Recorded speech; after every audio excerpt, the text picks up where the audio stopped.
Welcome to the Seeking Wellness podcast, a journey to discover balance, wholeness, and holistic ways to thrive.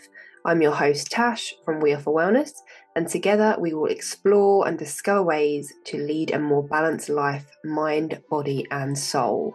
Are you curious about alternative therapies, starting your spiritual journey, or simply looking for practical ways to feel better? You're in the right place. Through inspiring conversations with expert providers and healers, this podcast is here to guide you. Let's explore and seek the path to wellness together.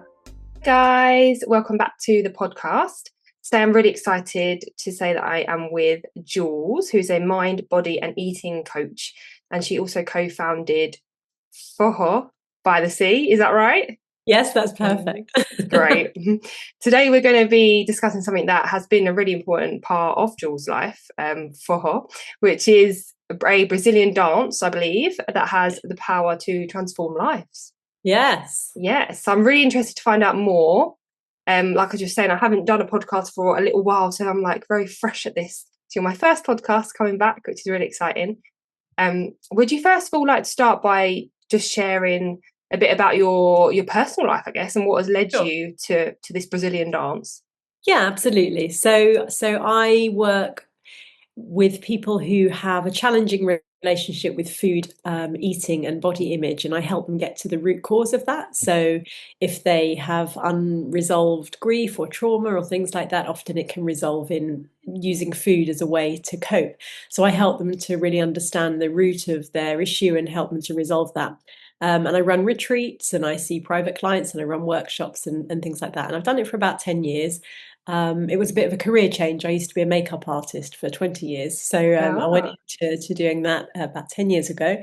And it's been just, fantastic. And I'm just really into people's lifestyle choices and how that benefits them positively and negatively in their health and well-being.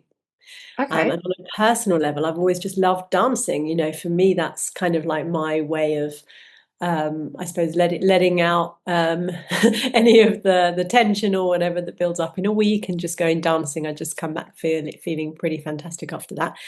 And Forró is something I kind of came across about 9 years ago, and it's just stuck as the dance that I've then really invested a lot of time and energy into.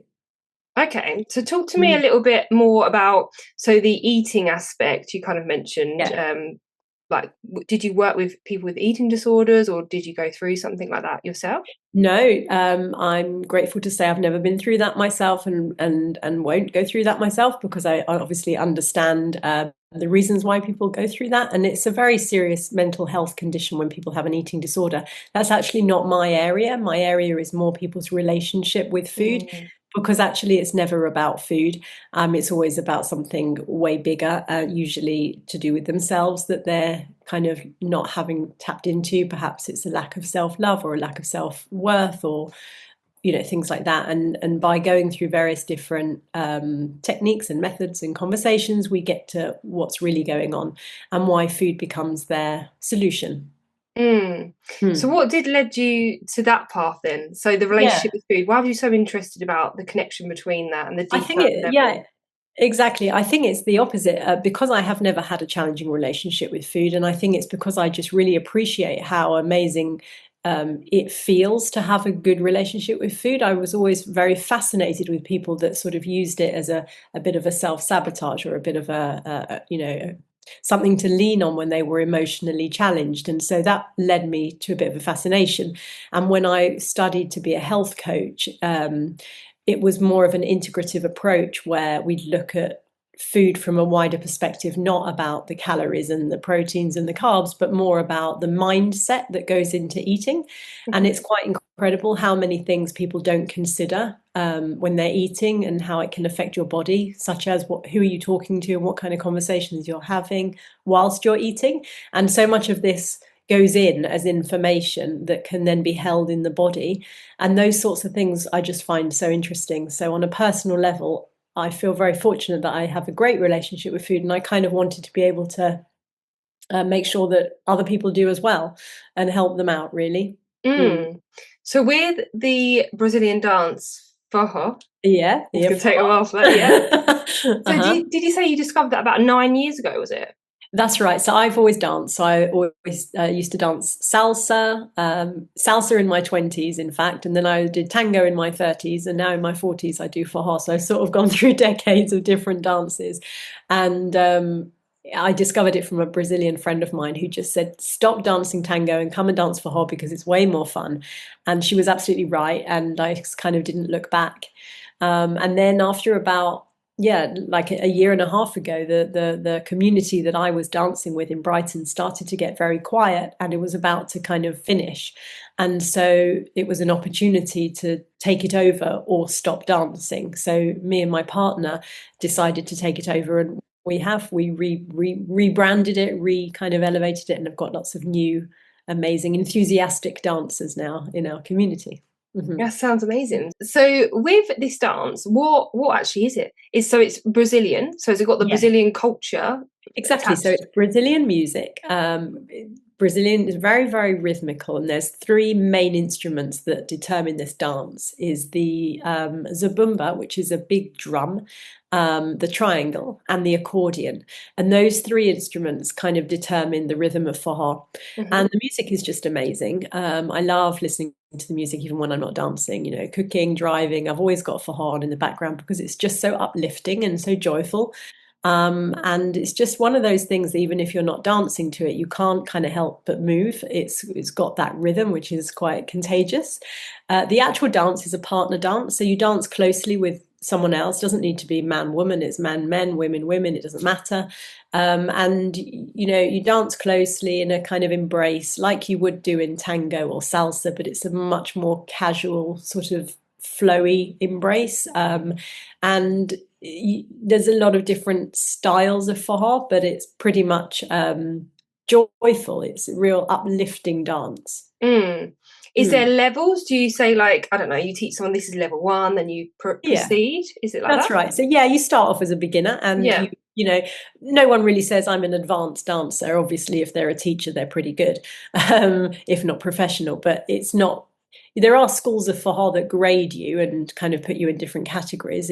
But we don't do that. We have some kind of classes for beginner, intermediate, and we run courses for those levels as well. And people do really enjoy stepping from beginner to intermediate level.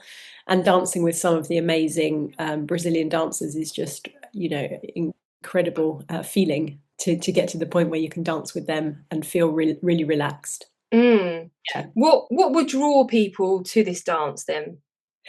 Certainly the music. Certainly you have to really enjoy the music to be drawn to the dance. Otherwise, like anything, you're not really going to love it. And secondly, the social aspect. It's really, really sociable. It's a really friendly community generally, especially ours in Brighton. Not that I'm biased, but it's a very Mm. friendly community. Really great opportunity to make new friends and sort of really have fun and really just let go of kind of, you know, anything that's gone on in the day or the week and just come to forró in the evening is just a real lovely way to end the day. Mm. Mm. And I'm assuming if you come by yourself and it's a partner dance, so Yes. you're put with someone you don't know, but or are you? What's the No, not process not there? really. Yeah, so you're not really put with anyone. You ask anyone to dance. The great thing about forró is that whatever level you are and whatever, you know, whoever you are, you just ask anyone to dance. So it's typically leader and follower. So the leader can ask the follower and the follower can ask the leader, and it's very flexible as to you can say no, I'm not up for dancing right now, or obviously you have a dance, and you know, each song is typically about 3 minutes long. So if it's horrible, it's 3 minutes, and if it's Mm. not, it's wonderful. It's a wonderful 3 minutes. Okay, So yeah, but it's and you like don't need to go with someone. but it's structured, is it? So people are doing the same thing, or is it literally tuning into your body and going with the flow? That's right. So it's not like a sequence where everyone's doing the same thing. There's various different steps and various different moves, but there's so many of those variations that you can have a different dance with five. If you dance with five people, you're going to have five different dances. And Mm. obviously the music varies based on whether it's quite slow or quite fast and lively. There's different types of music. So depending on the music, depending on the partner, you'll always have a different dance. Ah, okay, and then the leader rather than follower kind of Yeah, leads the steps that they feel and they're that's right. intuitively feeling, and then you go with the flow with that.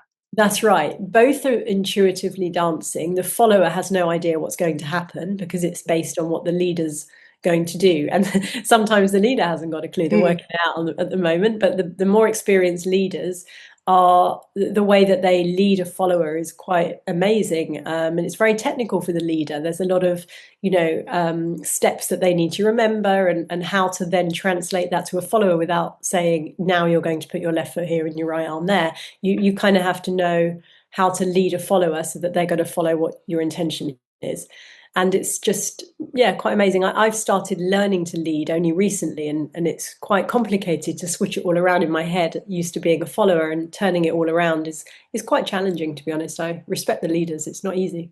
Yeah, it Mm. sounds really hard because yeah, you've also got to think about maybe their level, I guess. If they're like a Yeah, beginner, you got to think about that, I'm assuming too. exactly. You do have to, but some don't, and that's when it's always a bit uncomfortable when a leader is taking a beginner to advance, and then they get Mm, lost. And but good leaders wouldn't really do that. mm. Would definitely tune into the level of the follower quite well. Okay, so it's Yeah. obviously a very fun dance. Yes. I guess it gets you into your body and more connected to your body, fun, socializing. Are there any other like benefits that come to mind? There's loads of benefits. One is that it really boosts your mood. So you can go to Forró and feel a little bit flat, or a little bit low, and you dance one dance and it just elevates you. It's quite amazing because it gets all of the sort of cortisol, adrenaline running, and it's just really exciting. So it's really great for things like anxiety, stress. If anyone feels a bit lonely, they go to Forró and they just feel lovely. Really part of like a community, and that's really great. Physically, there's loads of benefits. It's just really good for flexibility, coordination, balance, heart rate, because you're really raising your heart. So there's a lot of people that come who have got either physical disabilities or mental disabilities, and it's really Mm. great for them. And they all, they do say, I don't know what we would do without Fahar, because they rely on it to help them with their conditions or their, challenges. So Mm. that's great. Mm-hmm.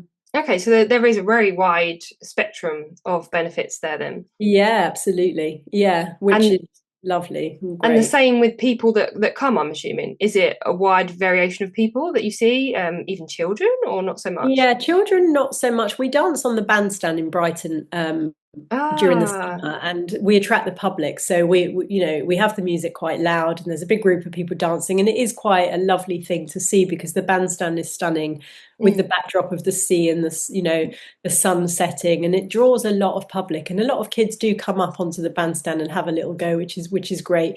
But it's it's very wide in terms of the age range. Like, we have people in their 20s and we have people in their 70s that dance. So that's really lovely. And it doesn't attract anyone, of a particular age range specifically. But children, I mean, not really, because it's quite close by. You have to be comfortable with a partner. yeah. And then what about like equipment or something? So say like your shoes. Can you just Yeah. rock up in any old shoes? Yeah, it's Okay. basically, yeah, you can rock up in a pair of trainers. That they're like anything really soft and flexible and bendy on the toes is best. So I used to dance for years in like a pair of shoes from Sports Direct for like £6 and had like 8 of them. So I had like 8 pairs of shoes, and as soon as they became like battered, I just put another one on. And then it was only recently I invested in a good pair of Brazilian Forró shoes, and they're Oh, just like really comfortable pumps. It's that, in that, you can't dance in anything fancy. okay. So what about this dance? What about this dance do you love the most, or has it taught you about, I don't know, your body, your mind? What do you Yeah. think it's taught you the most? Well, what I love about it is, because I'm very into the concept of being in your body and not in your head. And you can't help but be in your body in this dance, because essentially the followers who really are comfortable should dance with their eyes closed. So when you're dancing with your eyes closed, you're very much more in your Mm, body than in your head. And I love that. It's not something I learned from doing Forró, because I've kind of, like I say, been dancing for many years, and I've always been very good at being present in my body like that. But what I love is seeing other people connecting, when they're uncomfortable with being close with someone. It's one of those things that breaks a lot of boundaries. And I love seeing people who lack in confidence growing their confidence as they dance together and making friends. And that for me is really special, especially when they then come again and again and again to the class because they felt so comfortable. Mm. Yeah, because it must be quite scary to start off with, and then, like you said, it Yeah, becomes a community. They grow in exactly. confidence. I Yeah. love that you can close your eyes, so it's like a moving meditation, right? Exactly that. Yeah, you're very much in the moment, very, very meditative. And that's when the music, the partnership, the dance, it all just kind of encompasses a real lovely moment, really, that you just really enjoy. And it's quite addictive Mm. to keep wanting more of those nice moments, which is why people just keep dancing and dancing, for the whole night or for the whole whatever it is. Hmm. Mm. Would you say that it could be even sexual? Is there like sexual energy? Does it fire Yeah, I that kind of mean, up? let's put it like this. I'm not going to say it doesn't because it can do, and then people can meet each other that, they can meet each other that way. It's not a sexual dance. Mm. There are dances like that, but it's not actually that. What I love about it is that it's not a sexual dance, but you can have a chemistry with someone, and it's either a dance chemistry or it's more than that, and it's kind of about determining where it's going. um, but yeah, it's one of those dances that really people are on the same wavelength in that you're enjoying the dance together, and it doesn't have to be anything sexual at all. And more often than not, it definitely isn't. Mm. And you Mm. do this just in Brighton at the moment? So I run Forró by the Sea in Brighton with my Yeah. partner, but Forró is all over the world. And the festival that we're having this weekend Oh. is attracting people from all over the world. So we have bands and teachers and DJs coming in from Portugal to teach and play at the festival, and then people who have bought the tickets, they're coming from everywhere. We've got someone from Canada coming over to our festival, which is Oh. amazing. Yeah, and all over Europe. So people from all the Forró community, they go to different festivals around the world, and I've been to quite a few in various countries, and it's really amazing to meet the different forrozeiras, which is the word for the people that dance forró, meet Ah. them all around the place and connect at a festival. Hmm. So where is that festival this year that you're So holding? ours is going to be in Brighton, Okay. and it starts on Thursday, and today Oh. Monday. So yeah, so I'm in preparation for a 4-day festival of which we've spent a long time preparing for, and it starts in a few days' time. Okay. So people, do they sleep like there, or they find their own accommodation? What Yeah, so happens? we're obviously hosting the people that we're bringing over as for part of the festival. So we're hosting about 15 people.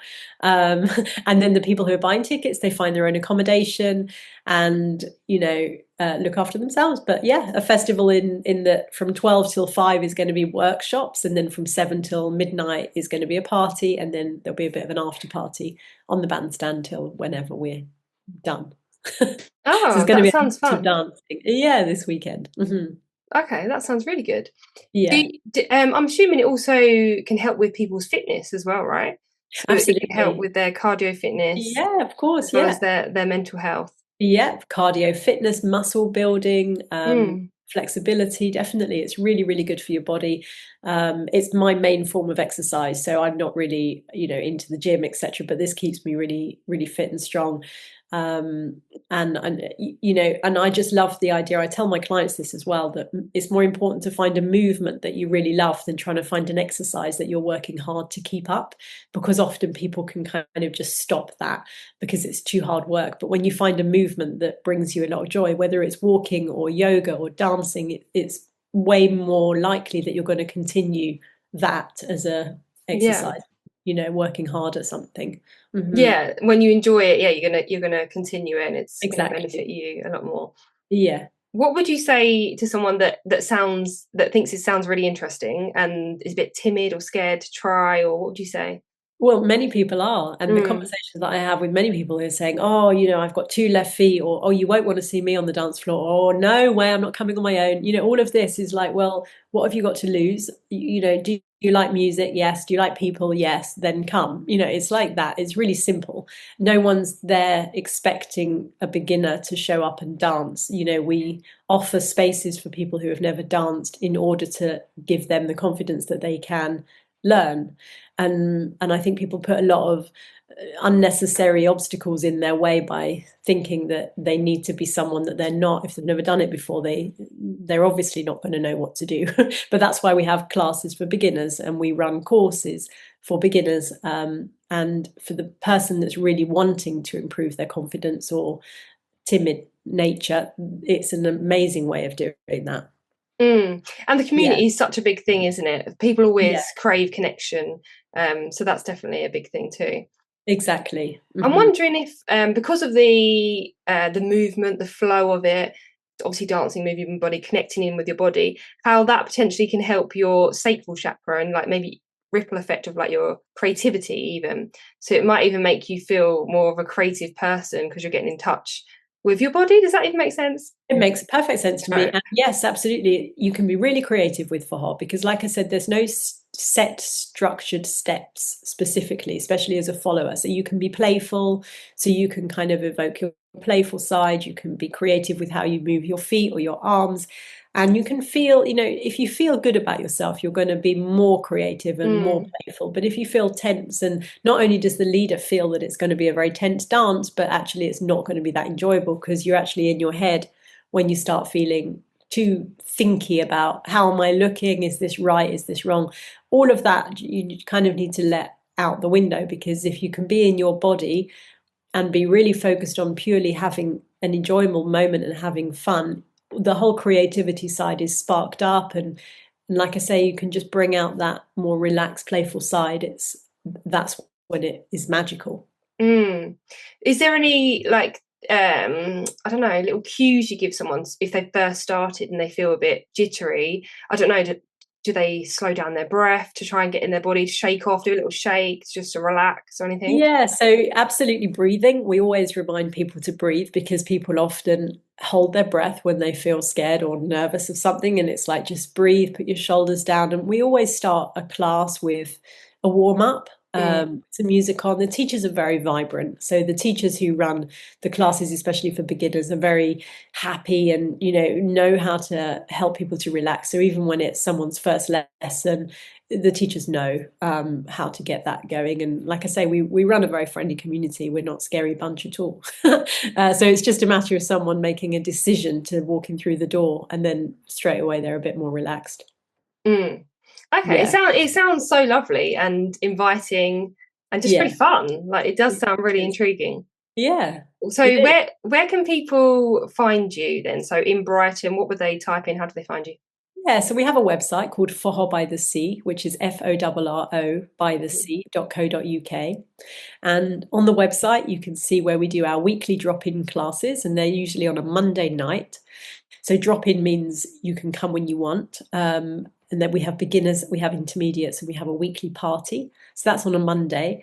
And then on a Wednesday, we do monthly courses, which means you kind of commit to a course at the beginning of the month and you come every week for 4 weeks. And then it's the same people, which is the difference between a drop in and a course. And a course builds on what you've done the week before. And it's a slightly quicker way of learning than doing drop in, where you might come 1 week and then not come for another couple of weeks. And then we have parties, and we encourage people to come to parties because that's where you get to practice. And then obviously now we have a festival, which Mm. will be hopefully a yearly thing. But apart from that, those are the three main things we do: is workshops, um, drop-in lessons, and parties. Yeah, it sounds really fun. Mhm. And this is Yeah. all in person. Yes. You Yes. don't, or yeah, obviously because it's a partner dance, you can't really connect via online, can you? So not, I mean, we don't do that, but Yeah. there are channels that teach for horse steps online, Yeah. but typically, they do it with a partner and then you can kind of copy the steps. But there's nothing like being in person and being, holding the person you're dancing with, as opposed to trying to Mm, the mirror. And it's great for practicing, mm. but not for actually enjoying it as much. Nothing like being in person. And it Yeah. takes away the connection with Yeah. others, that so many different factors that is like the heart and the core of it. Exactly. The heart and the core is being in connection with somebody else and tuning in, coming back to that whole state of being in your body. When you tune in with another human being, you have so many elements that are firing off like that, that it's not the same trying to learn a dance online. Totally. So I like to ask listeners, well, actually, I like to ask the person I'm interviewing a little question if they have a question or a homework task that potentially the listeners can pause, reflect on what we've spoken about. Does anything come to Yeah. mind that maybe you might want to ask a question that someone could think about, or a little task at all? It would be interesting to ask people how embodied they feel that they are. And what I mean by that is how much do they feel that they're in their body? And if they spend most of their time in their head and not in their body, perhaps what could they do to be more grounded and more present in their body that they're not currently doing? And obviously, for me, that would be, dancing is one example, but for them, it might be something like walking in nature. It might be, sitting, walking bare feet in the in the grass or something like that. All of these kind of ways to really embody themselves more and take themselves out of the head. My question would be, what could you do more of? Yeah, and that rings true for like so many people, and like myself as well. I Yeah. always feel like I'm in my head. So yeah, I suppose when to describe how you are in your body would be, I guess, to not have loads of things floating around in your head. How would you like dumb it down as what in your body is? Being in your body is when you really feel aligned with where you are and you don't feel in conflict with your thoughts. So Mm, often we have a million thoughts going off at the same time, and some of them are in battle with each other. And when you're embodied, you don't have that happening as much, or you have a way of being able to quieten those voices down.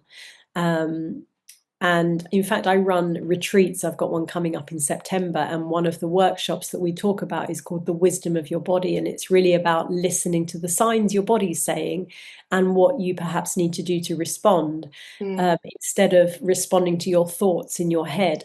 And people find that really interesting to really understand that instead of listening to their thoughts, they would benefit more from listening to their bodies. And we mm. don't do it as much as we should. Mm. Yeah, because even if like you're eating loads, like you kind of said right at the start, there's probably another layer to that, right? You're feeling an emotion of Yes, loneliness, or you want connection or something else, that you then yes, just sit in front of the TV and eat loads. That I find I do it in the evening, just loads and loads on the sofa, when really it's something else that I'm seeking, not hunger. that's Um, exactly it. and yeah, so I'm not really like listening truly to what's inside, I guess. Um, and I guess as well, being in your body is being present and here now, right? It's not thinking about what you're doing later, what you did yesterday, That's etc. right. Totally being present, being in the moment, and it is a practice. It's not something that people do naturally. We have to practice being in the present moment, and it takes time. And it also takes a lot of awareness and determination to kind of want to live a lifestyle like that. Some people don't, and that's fine. But for those that do, then that's a bit of a practice that you can start now. You know. Mm. I'm Mm. also thinking that the Brazilian dance forró, Yeah. yeah, I will get it one day. You've Uh, got it. that could help with your relationship to food and your body, right? Because you start tuning into your body more. It becomes a habit to tune into your body, be less in your head, right? So it might have a ripple effect if people are going through, I don't know, just eating disorders, disordered eating, or anything. Absolutely. I just find it amazing how useful it is. It's like a therapy. Mm, Whether it's a challenging relationship with food or a challenging relationship that people have with themselves, going to dance for is the therapy, mm, because you take yourself out of your problem momentarily, or eventually completely. And that is just really important, mm, for people to really step into enjoying life and not being in their head about what's going on. And obviously, the more severe challenges like eating disorders, they definitely need to learn about their bodies and, you know, learn to really tune in, because it's the negative thoughts or limiting beliefs have led them to that in the first place. And so to be more in touch with who they are and what they're here for is can only be a useful and helpful thing. mm. And I also think maybe even moving stagnant energy, right? Yeah, That can build up absolutely. in the body. You're Yeah, moving that. Um, completely. Yeah, which yeah. can help with so much, because you store things, you store trauma, etc. in the body. So movement, like that's kind of like a somatic healing, right? That you're moving Absolutely, it. yeah. And it changes your state when you move your body. So you could be, like I said before, one of the Mm, benefits is changing your mood, because when, like you say, when you change your stagnant energy and dance or move, in a certain way, your whole mood can elevate and change, and that can get rid of stagnant energy and make you feel way better. amazing. Well, thank you so much. I think we covered mostly. What about the dance, or anything else you want to add? Um, I would add that, if anyone's even considering any type of dance, whether it's forró or anything, it really is just worth trying, because I mean, I've got people who were thinking about it for ages. I met this person in the sauna once, in my kind of fitness club, and was talking to him for months about it. I was like, come on, you really love it. Eventually he was like, all right, I'm going to come, because he couldn't dance, so he had no confidence. Anyway, the first time that he came to forró, he loved it, and it's now been about 5 or 6 months, and he's given up football to come to forró. Yeah, Wow. he's one of the most enthusiastic people that I know now in the community. He's fallen in love with it, but not only that, he practices all the time, and he just recognizes all the benefits outside of just learning the dance. He just has seen so many personal benefits that I just think, well, if he can do it, and he was a massive fan of football, and he's given that up to come to forró on a Monday night, anyone can really, get into it. And I think it's worth giving yourself a chance and trying it. If not for like I say, anything that really gets you in your body and brings you joy is something to encourage. Yeah, because you don't know until you've tried. And I That's didn't even know anything about this, and it sounds really right. interesting and Well, intriguing. you're So always welcome. thank you. Yeah, yeah. My brother used to go to uni in Brighton, so I've been there a few times. I'm not Right. too far, to be honest. I'm in Kent. Oh, okay. Well, So come to the festival. yeah, definitely. I should, yeah, and Well, definitely give come. it a go. Yeah. Cool. Well, thank you so much for that, like, uplifting chat and insightful chat as well, because a lot of Thank people you. might not have heard about that, like I've never Yeah. heard of. So it's really good insight. So thank you so Good. much. You're welcome. Thank you very much for having me. Thank you so much for tuning in to today's episode. Visit weofferwellness.co.uk to find lots of wellness experiences along with more resources to help you on your wellness journey.